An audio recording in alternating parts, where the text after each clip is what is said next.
कर्माचं फळ प्रत्येक माणसाला मिळतं. देवांना सुद्धा जे भेटलेलं आहे. भगवान रामाने दटून बाण मारला कोणाला? वालीला. का? की सत्यासाठी धर्मासाठी काही गोष्ट करावी लागते. आणि तो अधर्माच्या बाजूला होता वाली.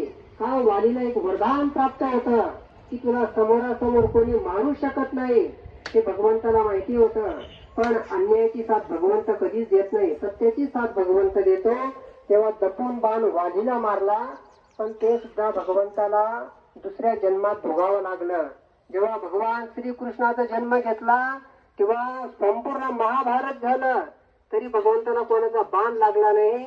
आणि एक शिकाराच्या बाणाने भगवंताची मृत्यू झाली.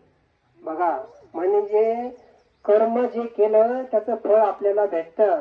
तर भगवंताला सुद्धा भोगावं लागलं. त्या कारणाने गोड बोला, चांगले राहा, आई वडिलांची सेवा करा, गुरूंची सेवा करा आणि राग द्वेष ह्या गोष्टींपासून दूर झाले तुम्ही सुद्धा देवच आहे. साधू संत कशासाठी येतात? फक्त आशीर्वाद देण्यासाठी. आणि आशीर्वाद रूपी आपला कल्याण होऊन जातं. आता आमच्याकडे तरुण वर्ग येतो, खूप व्यसन मुक्तीसाठी येतात आणि आम्ही त्यांना सांगतो की व्यसनापासून दूर राहा. हाच आशीर्वाद त्यांच्या अंगी लागला.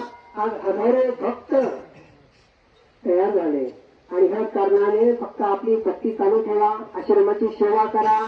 खूप दिव्य जागा ही सुद्धा सूरजनाथ महाराजांची सेवा करत जा. आश्रम नंदनवन ठेवा.